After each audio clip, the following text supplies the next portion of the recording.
ನೋಡಿ, Congress ಅಧ್ಯಕ್ಷರಾದಂತಹ Mallikarjuna ಖರ್ಗೆಗೆ big shock ಎದುರಾಗಿದೆ.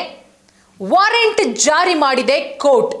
ಪಂಜಾಬ್ನ ಸಂಗ್ರೂರ್ನ ನ್ಯಾಯಾಲಯ ಹಿರಿಯ ನಾಯಕ ಮಲ್ಲಿಕಾರ್ಜುನ ಖರ್ಗೆ ಅವರ ವಿರುದ್ಧ ಬಂಧನದ ವಾರೆಂಟ್ ಅನ್ನು ಹೊರಡಿಸಿದೆ. ಯಾವುದೇ ಕ್ಷಣದಲ್ಲಿ ಬೇಕಾದರೂ ಮಲ್ಲಿಕಾರ್ಜುನ ಖರ್ಗೆ ಅವರು ಅರೆಸ್ಟ್ ಆಗಬಹುದು. ಸೆಪ್ಟೆಂಬರ್ 19ನೇ ತಾರೀಕಿನ ಒಳಗಡೆ ನ್ಯಾಯಾಲಯದ ಮುಂದೆ ಹಾಜರಾಗಬೇಕು ಅಂತ ಅವರನ್ನ ಕೇಳಲಾಗಿದೆ. ಎಐಸಿಸಿ ಅಧ್ಯಕ್ಷರು, ದೇಶದ ಹಿರಿಯ ರಾಜಕಾರಣಿ ಮಲ್ಲಿಕಾರ್ಜುನ ಖರ್ಗೆ ಅವರಿಗೆ ಈಗ ಕಾನೂನು ಆಘಾತ ಉಂಟಾಗಿರೋದು. ಏನ್ ಕಾರಣ? ಕಾಂಗ್ರೆಸ್ ನಾಯಕ ಮಲ್ಲಿಕಾರ್ಜುನ ಖರ್ಗೆ ಅವರ ವಿರುದ್ಧ ನ್ಯಾಯಾಲಯ ಬಂಧನದ ವಾರೆಂಟ್ ಅನ್ನ ಹೊರಡಿಸಿದೆ. ಪಂಜಾಬ್ನ ಸಂಗ್ರೂರ್ನ ನ್ಯಾಯಾಲಯ ಹಿರಿಯ ನಾಯಕರಾದಂತಹ ಮಲ್ಲಿಕಾರ್ಜುನ ಖರ್ಗೆ ಅವರ ವಿರುದ್ಧ ಬಂಧನದ ವಾರೆಂಟ್ ಅನ್ನ ಹೊರಡಿಸಿರೋದು. ಮಲ್ಲಿಕಾರ್ಜುನ ಖರ್ಗೆ ಅವರು ಸೆಪ್ಟೆಂಬರ್ 19ನೇ ತಾರೀಕಿನ ಒಳಗಡೆ ನ್ಯಾಯಾಲಯದ ಮುಂದೆ ಹಾಜರಾಗಬೇಕು. ಆದರೆ ಮಲ್ಲಿಕಾರ್ಜುನ ಖರ್ಗೆ ಅವರ ವಿರುದ್ಧದ ಈ ವಾರೆಂಟ್ ಜಾಮೀನು ನೀಡಬಹುದಾಗಿದೆ ಅನ್ನೋದು ಇಲ್ಲಿ ಗಮನಿಸಬೇಕಾದಂತಹ ಸಂಗತಿ. ಆದರೆ ಮಲ್ಲಿಕಾರ್ಜುನ ಖರ್ಗೆ ಅವರು ನ್ಯಾಯಾಲಯದ ಮುಂದೆ ಹಾಜರಾಗಿ ಜಾಮೀನು ಪಡೆಯಬೇಕಾಗತ್ತೆ. ಕರ್ನಾಟಕ ಚುನಾವಣೆಯ ಸಮಯದಲ್ಲಿ ಬಜರಂಗ ದಳವನ್ನ PFIಗೆ ಹೋಲಿಸಿದ ಭಾಷಣಕ್ಕೆ ಸಂಬಂಧಪಟ್ಟಂತೆ ಮಲ್ಲಿಕಾರ್ಜುನ ಖರ್ಗೆ ಅವರ ವಿರುದ್ಧ ಈ ಪ್ರಕರಣ ದಾಖಲಾಗಿತ್ತು. ಈ ಪ್ರಕರಣ 2023ರ ಕರ್ನಾಟಕ ವಿಧಾನಸಭಾ ಚುನಾವಣಾ ಪ್ರಚಾರದ ಸಂದರ್ಭದಲ್ಲಿ ಮಾಡಿದಂತಹ ಭಾಷಣಗಳ ಕುರಿತು ಬಜರಂಗ ದಳ ಸಲ್ಲಿಸಿದಂತಹ ದೂರಿನ ಸಂಬಂಧಿಸಿದ್ದು.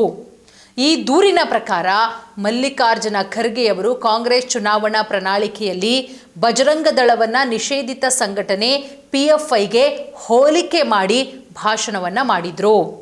ಅದಾದ ನಂತರ ತಮ್ಮ ಪಕ್ಷ ಏನಾದರೂ ಅಧಿಕಾರಕ್ಕೆ ಬಂದರೆ ಬಜರಂಗ ದಳವನ್ನು ಸಂಪೂರ್ಣವಾಗಿ ನಿಷೇಧ ಮಾಡ್ತೇನೆ ಅಂತಲೂ ಕೂಡ ಹೇಳಿದರು.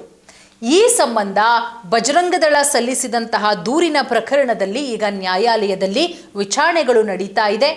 ಈಗ ನ್ಯಾಯಾಲಯ ಪ್ರಕ್ರಿಯೆಯಲ್ಲಿದೆ ಮತ್ತು ನ್ಯಾಯಾಲಯವು ಈ ಪ್ರಕರಣವನ್ನು ಮುಂದಿನ ನಡೆಗಳ ಬಗ್ಗೆನೂ ಕೂಡ ನಿರ್ಧಾರ ಮಾಡಿದೆ. ಸಂಗ್ರೂರ್ ನ್ಯಾಯಾಲಯದ ತೀರ್ಪಿನ ಪ್ರಕಾರ ನ್ಯಾಯಾಲಯ ಮಲ್ಲಿಕಾರ್ಜುನ ಖರ್ಗೆ ಅವರ ವಿರುದ್ಧ 15,000 ರೂಪಾಯಿಗಳಿಗೆ ಜಾಮೀನು ನೀಡಬಹುದಾದ ವಾರೆಂಟ್ ಅನ್ನು ಕೂಡ ಹೊರಡಿಸಿದೆ. ಸೆಪ್ಟೆಂಬರ್ 19ನೇ ತಾರೀಕು 2026ರಂದು ಮಲ್ಲಿಕಾರ್ಜುನ ಖರ್ಗೆ ನ್ಯಾಯಾಲಯಕ್ಕೆ ಹಾಜರಾಗೋದಕ್ಕೇನಾದರೂ ವಿಫಲ ಆದರೆ ಅಷ್ಟರೊಳಗೆ ಅವರು ಹಾಜರಾಗಬೇಕು. ಅಷ್ಟು ಒಳಗಡೆ ಏನಾದರೂ ಮಲ್ಲಿಕಾರ್ಜುನ ಖರ್ಗೆ ಅವರು ನ್ಯಾಯಾಲಯಕ್ಕೆ ಹಾಜರಾಗಕ್ಕಾಗಲಿಲ್ಲ ಅಂದರೆ ಅವರ ವಿರುದ್ಧ ಜಾಮೀನು ರಹಿತ ವಾರೆಂಟನ್ನು ಹೊರಡಿಸಲಾಗುತ್ತೆ. ಈ ಹಿಂದೆ ಮಲ್ಲಿಕಾರ್ಜುನ ಖರ್ಗೆ ಅವರಿಗೆ ನೋಟಿಸ್ ಕೂಡ ಜಾರಿ ಮಾಡಿತ್ತು. ಏನಿದು ಪ್ರಕರಣ? ನೋಡಿ, ಬಜರಂಗ ದಳವನ್ನು ನಿಷೇಧಿತ PFIಗೆ ಹೋಲಿಸಿ ಮಾತಾಡಿದ್ರು ಮಲ್ಲಿಕಾರ್ಜುನ ಖರ್ಗೆ ಅವರು.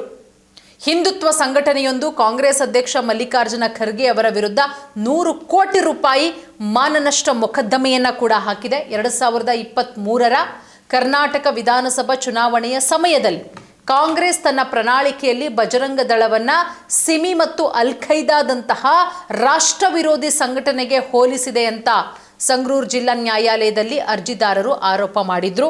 ಹಾಗಾಗಿ ಮಲ್ಲಿಕಾರ್ಜುನ ಖರ್ಗೆ ಅವರಿಗೆ ಸಂಕಷ್ಟ ತಪ್ಪಿದ್ದಲ್ಲ. ಎಲ್ಲಿಗೆ ಹೋಗಿ ನಿಲ್ಲುತ್ತೆ ಈ ಕೇಸ್ ಮುಂದಿನ ದಿನಗಳಲ್ಲಿ ಕಾದು ನೋಡಬೇಕು.